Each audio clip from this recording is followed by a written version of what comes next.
اعوذ باللہ من الشیطان الرجیم بسم اللہ الرحمن الرحیم الحمد للہ رب العالمین اللہم صلی علی محمد وآل محمد۔ السلام علیکم حضرات ناظرین، اللہ آپ پر اپنی رحمت برکت سلامتی نازل فرمائے۔ میں امید کرتا ہوں کہ آپ خوش و خرم اللہ کی رحمت سے، اللہ کی برکت سے صحیح اور سلامت ہوں گے۔ میں ابن الخیر سید البشہ تسنیم تفہیمات چینل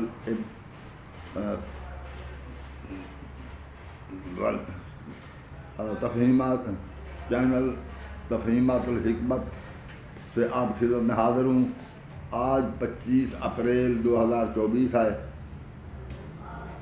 تو میں آپ کے سامنے گزارش سے پہلے یہ عرض کر چکا ہوں کہ اسلام دین و مذہب میں دو چیزیں ضروری ہیں۔ ایک تو یہ کہ انسان کا عقیدہ صحیح ہو، دوسری بات یہ ہے کہ عقیدے کے علاوہ انسان کو، ایک مسلمان کو یعنی ایک ضابطۂ حیات ہے دین جو دیا گیا ہے، اس ضابطۂ حیات پر، اس پر عمل کرنا انسان کے لیے ضروری ہے۔ تو میں اخلاقیات پر 4 خطبات دے چکا ہوں، بیان کر چکا ہوں کہ اخلاق انسان کے لیے، ایک مسلمان کے لیے اتنا ضروری ہے کہ پھر کسی قسم کی کوئی بد اخلاقی اس سے ظاہر نہ ہو، کوئی اعمال کی روح سے بھی اور زبان کی بھی حفاظت کرنا ہوگی۔ ہاتھ اور پاؤں اور منہ سے، زبان سے کسی دوسرے انسان کو تکلیف نہ پہنچے، اور کوئی انسان مشکل میں ہو تو اس کی مدد لازمی ہوگی۔ اور ہم ایسی بات، چاہے وہ اسلام کی روح سے جائز بھی ہو، اگر اس سے فساد پھیلنے کا اندیشہ ہو تو ہم پرہیز کریں گے۔ یہ ہے اخلاقیات۔ تو اس کے علاوہ عقیدہ بھی ہر انسان کے لیے ضروری ہے کہ عقیدہ صحیح ہو، مگر ہمارے پاکستان میں یہ تفرقہ کی بیماری ہے۔ ایک تو یہ ہے کہ وہ تفرقہ پھیلاتے بھی ہیں، تفرقہ کرتے بھی ہیں، اور اس کو جائز بھی سمجھتے ہیں۔ یہ بالکل جائز نہیں ہے۔ جو مولوی، جو عالم تفرقہ پھیلائے، انسانوں کو آپس میں لڑائے، گروہ بندی کرے، وہ عالم نہیں ہے۔ آپ اس کا کہنا نہ مانیں۔ اور اللہ نے ہماری ہدایت کے لیے قرآن مجید عطا فرمایا ہے۔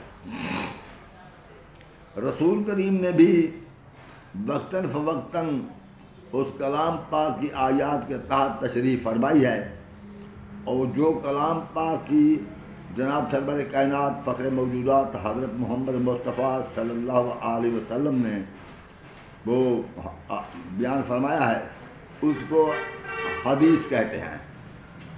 تو حدیث وہی ہو سکتی ہے جو قرآن مجید کے مطابق ہو۔ میں نے اپنی اکثر خطبات میں یہ بیان کیا ہے کہ حدیث وہی تسلیم کریں جس کی مطابقت قرآن سے ہو۔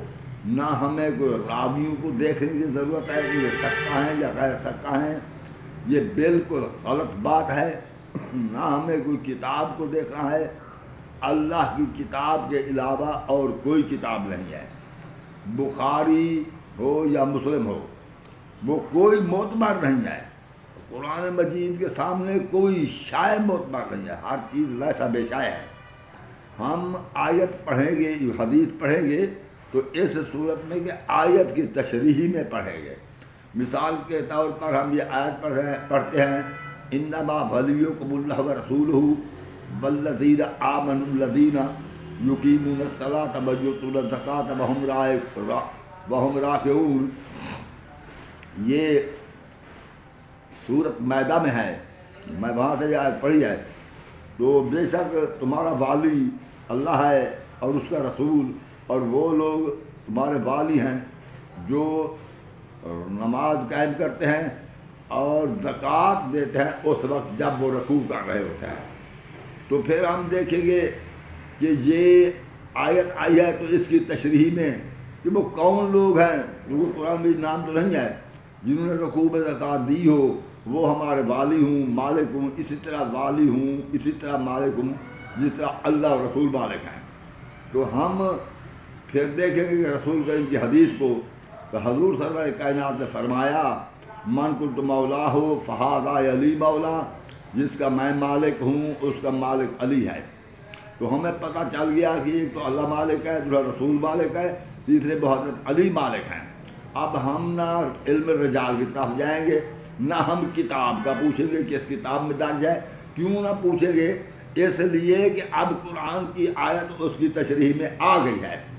اسی طرح جب ہم یہ آیت پڑھیں گے ستفترق امتی ثلاثۃ سبعین فرقۃ کلہم فی النار الا واحدہ، یہ حدیث پڑھیں گے کہ میری امت 73 فرقوں میں بٹ جائے گی، تقسیم ہو جائے گی، اور جنت میں سارے کے سارے جہنم میں جائیں گے سوائے ایک فرقہ کے، یعنی ایک فرقہ جنت میں جائے گا، باقی تمام جو 72 فرقے ہیں جہنم میں جائیں گے۔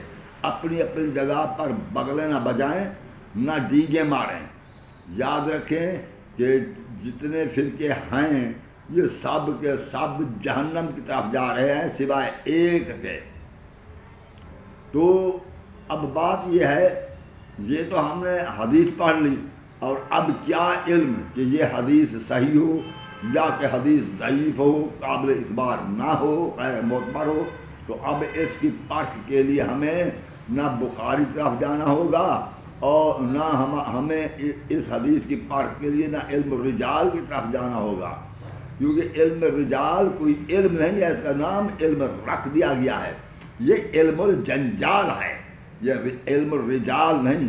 اگر حدیث کے راویوں پر شک کیا جا سکتا ہے تو پھر علم الرجال کے راوی بھی فرشتے نہیں ہیں، ان پر بھی شک کیا جا سکتا ہے۔ تو گوئی گمان جو حدیث کے راوی پر ہوتا ہے، تو یہ اسلام ہے، یہ دین ہے، اس پر دنیا اور آخرت کی بھلائی کا دار و مدار ہے۔ یہ ہمیں اس کے لیے شکا قوانین کو لینا ہوگا اور ان اصولوں پر عمل کرنا ہوگا۔ جب ہم یہ دیکھتے ہیں کہ یہ جو ہے ہمارے پاس وہ ایک آ گئی، یعنی کہ آیت قرآن مجید حدیث ہم نے پیش کی ہے، تو اس کی پرکھ کے لیے اب ہم قرآن مجید کی طرف رجوع کریں گے۔ ادھر قرآن مجید بھی فرما رہا ہے وَلَوْ شَاءَ اللَّهُ لَجَعَلَكُمْ أُمَّةً وَاحِدَةً وَلَكِن لِيَبْلُوَكُمْ فِي مَا آتَاكُمْ فَاسْتَبِقُوا الْخَيْرَاتِ۔ اگر اللہ چاہتا تو تم سب کو ایک ہی امت بنا کر رکھتا، مگر اللہ تو تمہیں دیکھنا چاہتا تھا کہ کون ہے جو اس کے اصولوں، اس کے احکامات پر خوشی سے عمل کرے، بس تم کوشش یہ کرو کہ نیکی کی طرف رغبت کرو۔ شروع ہی سے لے کر آج تک اگر مسلمان نیکی کی طرف راغب ہوتے تو گروہ نہ بن سکتے تھے۔ یہ اپنے اندازے لگائے گئے، جیسے کہ یہ اندازہ لگایا گیا، یہ کہہ دیا گیا کہ رسول کریم کا فرمان ہے کہ ہم گروہ انبیاء کوئی وراثت نہیں رکھتے، جو کچھ چھوڑ جائے صدقہ ہوتا ہے۔ یہ ایسے ایک بات ہے کہہ دی گئی، اس کو قرآن مجید سے ذرا مطابقت کریں تو بالکل قرآن سے مطابقت نہیں ہوتی۔ اللہ نے آل عمران کی آیت نمبر 33 میں فرما دیا ہے وَلِكُلِّ جَعَلْنَا مَوَالِيَ مِمَّا تَرَكَ الْوَالِدَانِ وَالْأَقْرَبُونَ، اور ہم نے ہر ایک کو وارث بنایا ہے جو کچھ چھوڑ جائیں والدین یا ان کے قریبی رشتہ دار۔ تو قرآن مجید تو یہ کہ ہر ایک کو وارث بنا دیا، اور قرآن مجید میں کوئی استثناء نہیں ہے، مگر انہوں نے حدیث کو سکہ بنا دیا۔ کس طرح سکہ ہو سکتی ہے؟ بالکل نہیں ہو سکتی۔ اور اس کے علاوہ بہت سی باتیں ہیں۔ تو اب دین جو تھا حضرت رسول کریم کے دور میں وہ مکمل ہو چکا تھا، اس میں کوئی کمی نہ تھی، بالکل مکمل ہو چکا تھا۔ جب مکمل ہو گیا دین تو اللہ نے فرما دیا الیوم اکملت لکم دینکم واتممت علیکم نعمتی ورضیت لکم الاسلام دینا۔ آج کے دن اللہ نے تمہارے دین کو مکمل کر دیا ہے اور تم پر اپنی نعمت تمام کر دی ہے، اور اس دین اسلام پر جو رسول کریم نے دیا اور مکمل ہو چکا، اللہ بہت خوش ہے، راضی ہے۔ یہی بہترین دین ہے جو رسول کریم پر آخری آیت اتری اور یہ دین کے تمام ہونے، مکمل ہونے کی خوشخبری عطا کی گئی، تو اب ہمیں کچھ اور تلاش کرنے کی ضرورت نہ تھی۔ دین مکمل تھا، اس میں کوئی کمی نہ تھی۔ اور اس وقت جب رسول کریم نے رحلت فرمائی تو اس وقت یہ صرف دو پارٹیاں تھیں، ایک پارٹی تھی اہل بیت کی، دوسری پارٹی تھی صحابہ کی۔ تو اہل بیت کے بارے میں اللہ نے یہ قرآن مجید کی سورۃ احزاب کی آیت نمبر 33 میں فرما دیا ہے کہ انما یرید اللہ لیذھب عنکم الرجس اہل البیت یطہرکم تطہیرا، کہ اللہ نے یہ ارادہ کیا ہوا ہے کہ اے اہل بیت تم سے ہر رجس کو، یعنی ہر شیطانی عمل کو، ہر برے عمل کو تم سے دور رکھے، وَيُطَہِّرُكُمْ تَطْہِیرًا، اور تمہیں ایسے پاک رکھے جیسے پاک رکھنے کا حق ہے، یعنی تم سے کسی قسم کی غلطی نہ ہو سکتی ہے، نہ ہوگی۔ یہ ذمہ داری اللہ نے اٹھائی، یہ ہمیں بتایا ہے کہ یہ اہل بیت پاک و طاہر ہیں، ان سے غلطی نہیں ہو سکتی۔ تو رسول کریم نے بھی فرمایا، اور قرآن مجید بھی ایسی کتاب ہے کہ اس کے متعلق فرمایا گیا کہ اللہ کے رسول نے فرمایا انی ترکت فیکم ثقلین کتاب اللہ وعترتی اہل بیتی، میں تمہارے درمیان اللہ کی کتاب چھوڑے جا رہا ہوں۔ کیونکہ قرآن مجید میں بھی یہ تو سورۃ بقرہ کی دوسری آیت ہے کہ الف لام میم، دوسری آیت ذالک الکتاب لا ریب فیہ، یہ وہ کتاب ہے جس میں کسی قسم کا کوئی شک ہے ہی نہیں۔ تو یہ بھی بے شک کتاب تھی، بغیر شک و شبہ کے صحیح کتاب تھی قرآن مجید، اور اہل بیت بھی ان میں بھی کوئی کسی کے بعد شک و شبہ نہیں کیا جا سکتا تھا، وہ بھی بالکل صحیح اور بالکل پاک و طاہر، غلطی سے پاک تھے۔ تو اس لیے رسول نے فرمایا ایک قرآن کے متعلق جو جس چیز میں کوئی شک نہیں ہے، دوسرا اہل بیت کے متعلق کہ میں تمہارے درمیان یہی چھوڑے جا رہا ہوں، ان تمسکوا بہما لن تضلوا بعدی، اگر تم نے اس سے تمسک رکھا یعنی انہیں اپنا راہبر بنائے رکھا تو پھر لن تضلوا بعدی، میرے بعد گمراہ نہ ہو گئے۔ تو یہ دو چیزیں جو بے عیب تھی رسول نے ہمیں دے دی، تو ہمیں چاہیے تھا تمام مسلمان کو اس پر عمل کرتے، مگر سومی قسمت کہ رسول کریم کے آنکھیں بند کرنے کے بعد فوری طور پر اختلاف پیدا ہو گیا مسلمان میں۔ تو مسلمان نے اہل بیت اور قرآن کو چھوڑ کر کہیں اور بھاگنے کی کوشش کی بہت۔ اللہ نے جس طرح بنی اسرائیل کے بارے فرمایا ہے کہ اللہ قلیلا منکم وانتم مورثون، کہ تم تھوڑے ہی رہ گئے اصل دین پر، کیونکہ تم تو منہ موڑنے والے تھے، تو اس لیے یہ تھوڑے ہی رہ گئے، باقی تمام ایک طرف ہو گئے، تو دین میں انتشار پیدا ہو گیا۔ تو میں عرض کر رہا تھا کہ دو چیزیں رسول کریم نے چھوڑی ہیں ہمارے درمیان، اور رسول کریم نے دین ہمیں مکمل دے دیا۔ جب ہمیں دین مکمل دے دیا ہے اور یہ دو چیزیں ہمیں پاک و طاہر دے دی ہیں، تو اب دین میں جو اختلاف ہوا، اب دیکھیں ناظرین توجہ فرمائیں، اب 1450 سال ہو چکے ہیں کہ دین میں اختلاف ہو گیا ہے، اور ہم اب یہ پتہ نہیں کر سکتے کہ جتنے فرقۂ اسلام ہیں، یعنی مسلمانوں میں جتنے فرقے ہیں، ان میں کون سا فرقہ ہے کہ جو اصلی دین پر ہو، جنتی ہو، ہمیں اب پتہ نہیں چل سکتا۔ تو اب ہم دو باتیں ضرور، دین میں انتشار پیدا ہوا، یہ تو یقینی ہے نا کہ دین میں فرقے بن گئے، انتشار پیدا ہو گیا، گمراہی آ گئی، یہ تو یقینی ہے۔ اب یہ تو یقین ہے نا، اب آپس میں لڑ رہے ہیں، ایک کہتا ہے وہ گمراہ ہے، دوسرا کہتا ہے وہ فرقہ گمراہ ہے۔ گزارش یہ ہے یہ سوچیں کہ آخر اس دین کو تبدیل کس نے کیا، دین میں فرقے کیوں بنے؟ ایک نماز کو دیکھ لیں، اگر ہاتھ باندھ کر پڑھنا تھی تو ہاتھ کس نے کھلوائے؟ اگر کھول کر پڑھنا تھی تو کس نے کہا کہ ہاتھ باندھو؟ کہ اس کے حکم پر ہاتھ باندھے گئے۔ یہ دو چیز اسی نماز کو دیکھو تو معلوم ہوا کہ دونوں طریقے سے جو رسول کے نماز نہ پڑھتے تھے ان کا کوئی ایک طریقہ تھا۔ تو اب تبدیلی ہوئی دین میں بھی، تو اصولوں میں تبدیلی ہوئی، پھر فروعات میں بھی تبدیلی ہو گئی۔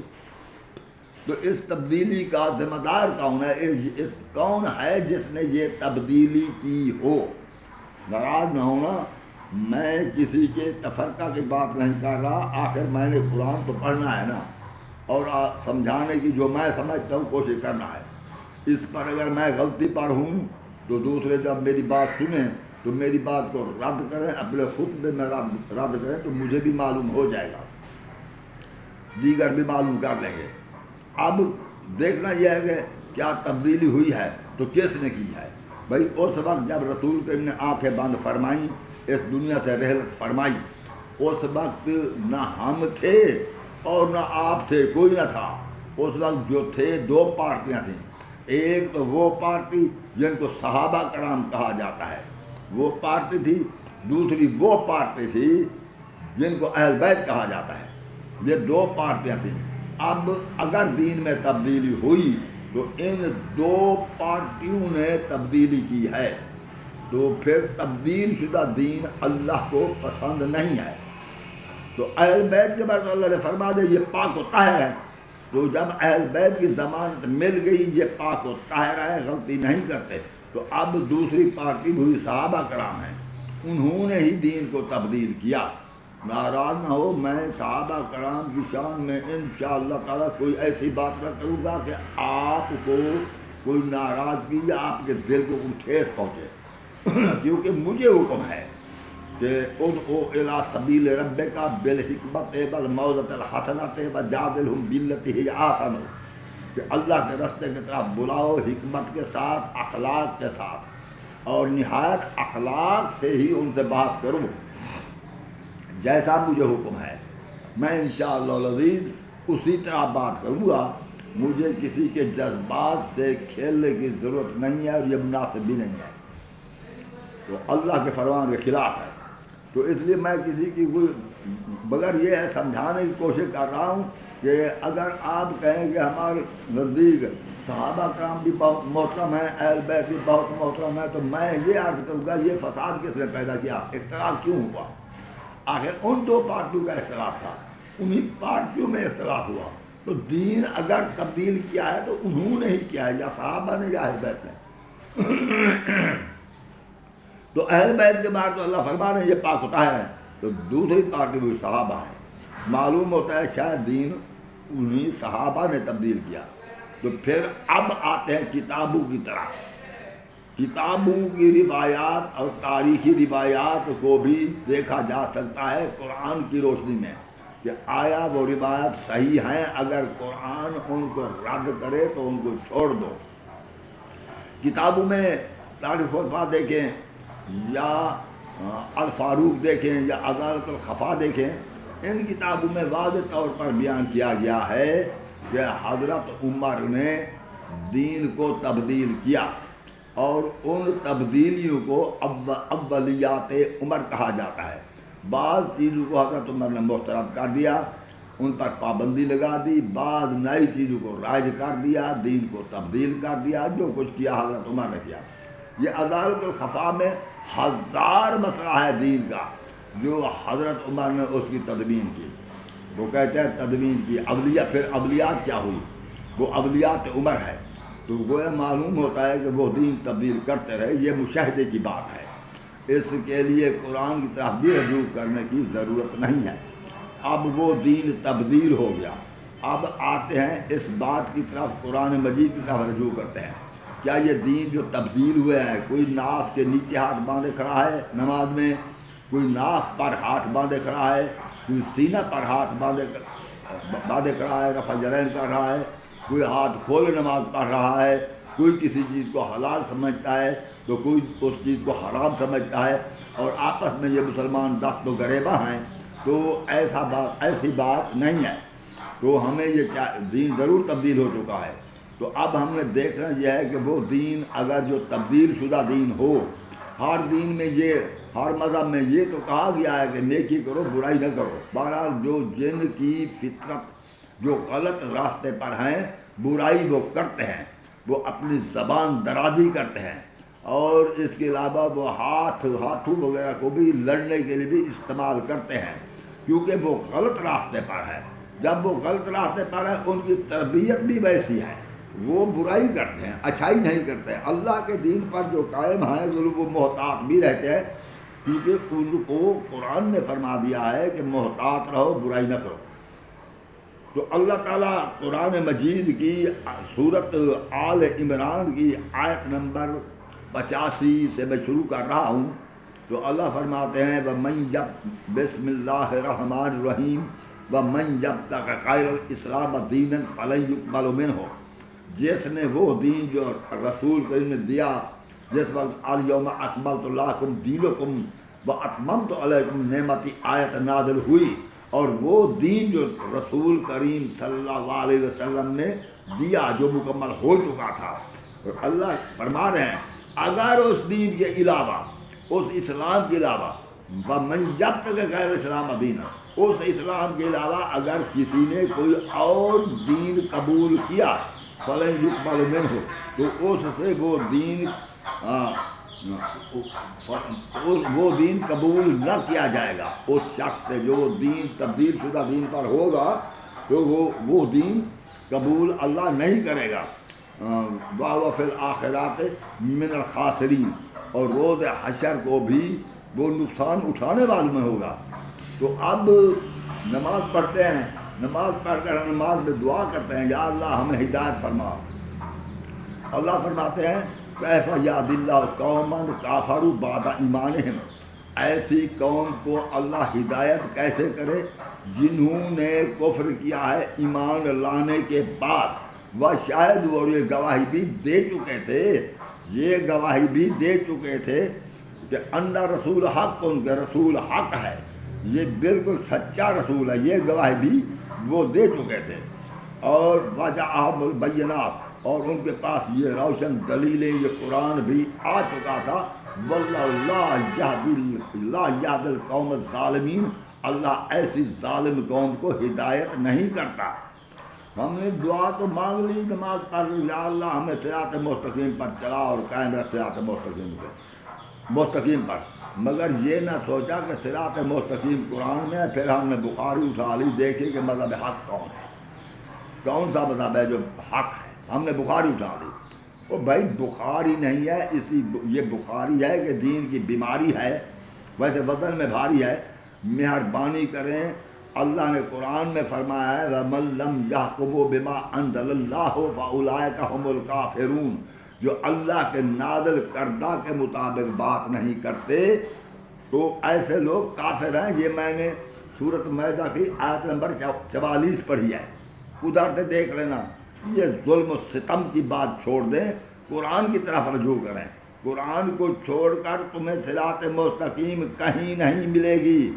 تو پھر جو وہ گمراہ ہو گئے، من جب تک غیر اسلام دینا فلن یقبل منہ، جس نے دین اسلام کے علاوہ اگر کوئی اور دین تلاش کیا، کوئی تبدیلی کی، تو ایسے لوگ جو ہیں ان کا وہ دین، نمازیں بھی پڑھیں گے، روزے بھی رکھیں گے، سب کچھ کریں گے، مگر اللہ فرماتے فلن یقبل منہ، ان سے وہ ہرگز ہی قبول نہ کیا جائے گا۔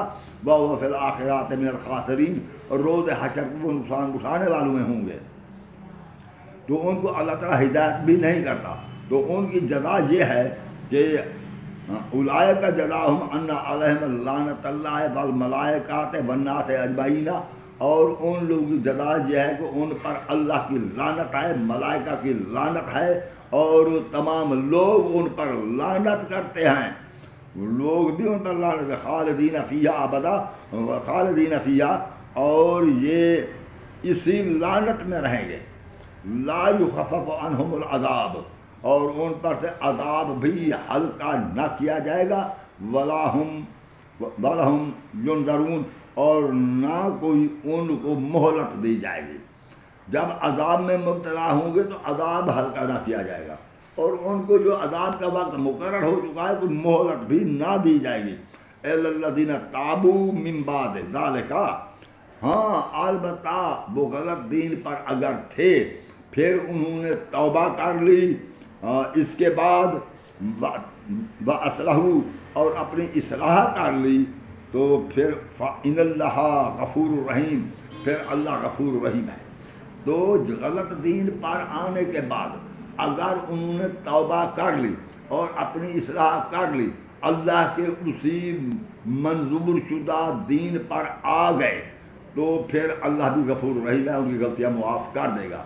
تو اس لیے چاہیے کہ قرآن مجید کو سامنے رکھتے ہوئے کتابیں تاریخی حیثیت رکھتی ہے، ان کو پڑھو، کتابوں کو بے شک پڑھو مگر وہ حرف آخر نہیں ہیں، ان کی ہر روایت اور ہر حدیث کو قرآن مجید سے مطابقت دو، اگر یہ مطابقت ہو جائے تو پھر وہ دین اسے تسلیم کرو روایت کو، ورنہ اسے دیوار پر مارو، نہ وہ حدیث رسول ہے نہ وہ ہدایت صحیح ہے، راویوں کی طرف جانے کی کوئی ضرورت نہیں ہے۔ تو کیونکہ اس طرح اگر راویوں کی پرکھ کرتے رہے تو گمراہ ہو کر رہو گے۔ تو اس لیے دین خالص وہی ہے، وہی جو قرآن مجید میں ہے، کتابوں میں نہیں ہے۔ تو قرآن مجید کی طرف آؤ، جس طرح رسول کریم نے فرمایا میں تمہارے درمیان اللہ کی کتاب اہل بیت چھوڑ جا رہا ہوں، میں بھی تم کو اللہ کی کتاب اور اہل بیت کی طرف دعوت دیتا ہوں۔ تو بھائیو ذرا سوچو اور غور کرو۔ تو اس وقت میں ابن الخیر سید المخشا تسنیم آپ کی خدمت میں حاضر آپ سے اجازت چاہتا ہوں۔ اگر کوئی ایسی بات میرے منہ سے نکل گئی ہو جس سے آپ کی دل آزاری ہوئی ہو تو میں اس بات پر معافی چاہتا ہوں۔ والسلام علیکم ورحمۃ اللہ۔